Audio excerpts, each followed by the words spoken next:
Hello everyone, hope you're doing well. I thought we would do a video looking through the festive camouflages that Gaijin added to the good old premium vehicles. Basically, what Gaijin did is, if you have a look at the achievements tab and also the holiday collection, they added a ton of different camos to a bunch of premium vehicles that you could grind out. So if you had the premium vehicle, or if you bought it, all you had to do is win 3 missions and you would get access to them. So what I did is I requested rentals for all of these vehicles over the festive period, so therefore I could grind out the camos and kind of show them to you, and also talk about the idea of maybe having a similar system in the future, but maybe for other stuff instead of just premiums. So this is the Leopard 2A4M, which has IT1. You can actually remove the slat armor and stuff like that. You can actually see some additional detail on the back, which is actually really cool. So that, at least to me, is pretty awesome. Most of these didn't take very long to grind out, maybe 4 games, some of them a little bit longer, just because of, you know, not doing too well, but most of them were pretty good. Like, all of these high-tier premium vehicles are quite nice. The only one I struggled with was the Bison, which was a little bit harder. This is the Challenger 2 OES. As you can see, there is a lot of detail on the chemical armor. By the way, you can also use these in-game, so you can use these in battles, which is really cool. And yeah, it just kind of ties you to a specific time when they decided to bring them out. So yeah, what you can also do is obviously remove the additional armor on a lot of these vehicles. So when we get to the T-80 UE1, I'll kind of show you what that is, and it just makes it so it looks a little bit nicer. The M1 KVT also got one. It's very red, white, and blue, which shouldn't be too surprising, since of course it is American. You also have a really nice engine deck with a reindeer and a Christmas tree, which I thought was really cool, and then also this. But with the Viz mod, if you add that to it, the Viz mod also is painted. So you can see the barrels at the back, and then also you have the array on the front and the camouflage barrel. So you can actually get additional stuff on top of it, which I think is really cool. And the fact that they put that much effort in, I think is really nice. They could have really just half done these things, but the amount of crispness that a lot of these camos have should really be appreciated, in my opinion, especially with stuff like the T-80 UE1. So this is the vehicle with the camouflage on. You can see all of the kind of ugly sweater setup, and one of the things I want to kind of focus on, if I can kind of show it, is you can see the effect that's on this, and it basically makes it look like a 3D effect, as if it is like a knitted sweater.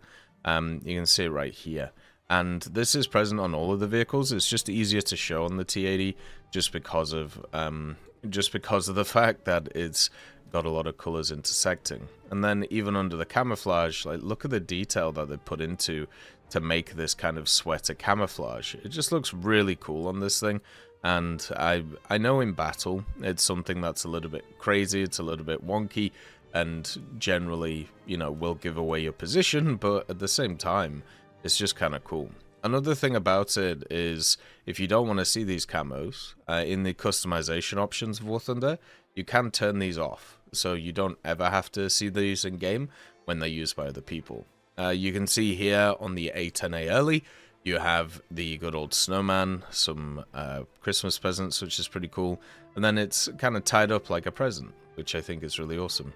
So you have, you know, some little bows, you have the red and the white, then of course the green with the little things on it. I will say the aircraft camos are a lot more unique, I suppose, where a lot of the ground ones kind of use like the same stuff over and over again. The air ones definitely have a little bit more pizzazz to them, a little bit more uniqueness. The Bison, which was probably the hardest one for me to grind, just because getting used to the mechanics again. But once again, you can see how it looks like it's knitted, right? Which I think is really cool. Red and green, some beautiful colors, and one of the coolest things, at least to me, with these camos, is the fact that a lot of them actually have the external fuel tank, which actually has a camo on it too.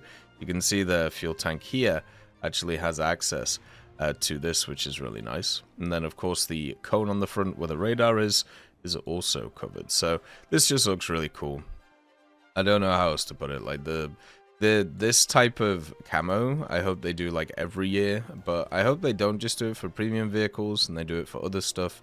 We'll have to see what they decide to do. They go all out with the SU-25K camo, and it just looks absolutely fantastic. You have a bunch of different colors everywhere. Very ugly sweater. And then even the external fuel tanks, which are these. You can see here the presents that are on them. It would be cool if you could get camos for bombs, but you can't in War Thunder. So unfortunately, if you added like rockets, or if you added like incendiaries or what, it kind of looks like out of place because they aren't camoed. But maybe in the future we could get that. It would be cool to have some unique camos around that.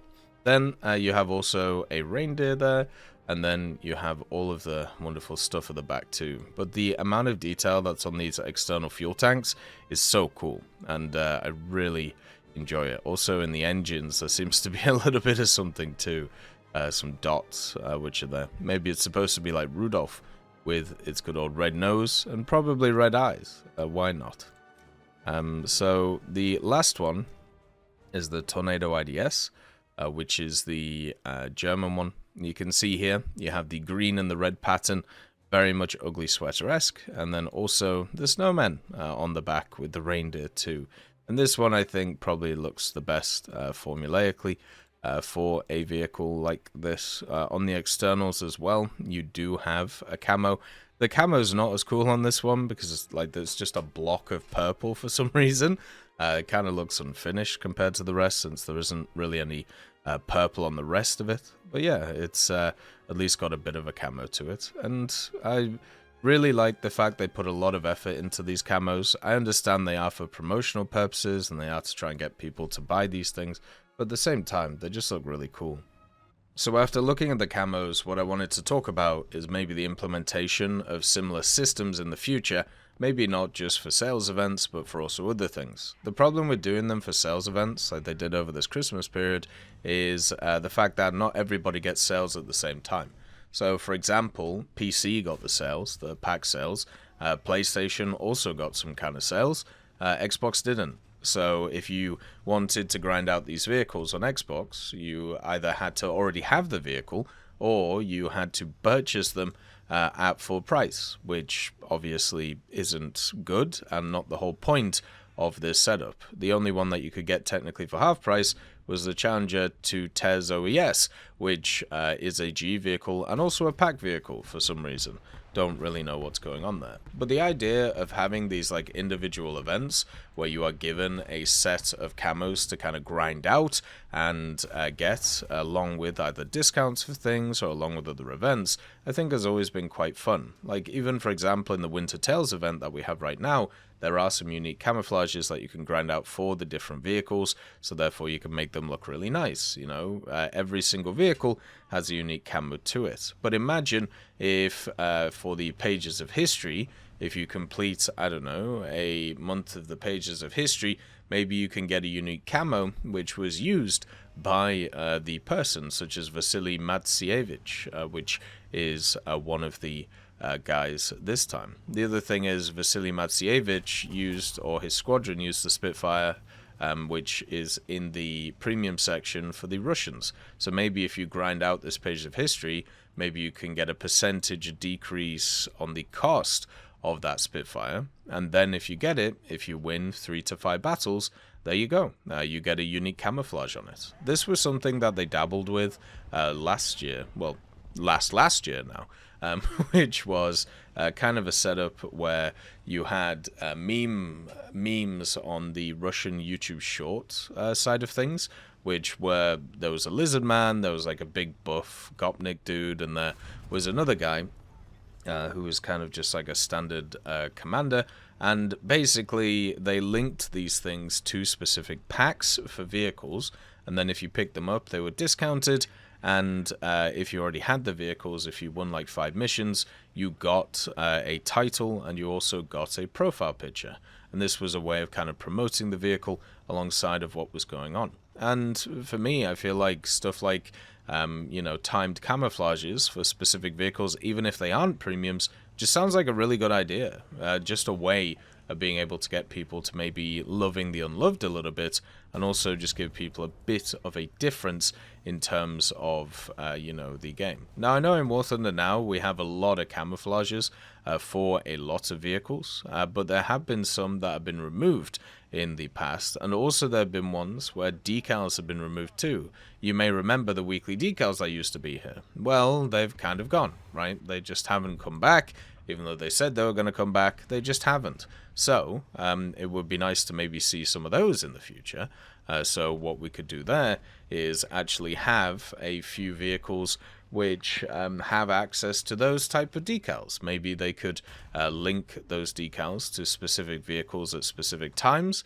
Maybe like you get 2 a month or something, and maybe they show kind of like the historical photos of the vehicles with them, and then what you do is you just grind out the decals by using those specific vehicles. That would promote, playing different stuff. That would be a little bit more fun, and also just give you an additional thing to focus on while doing the other events which are about. Or as I said, they could modify the Page of History system or something similar.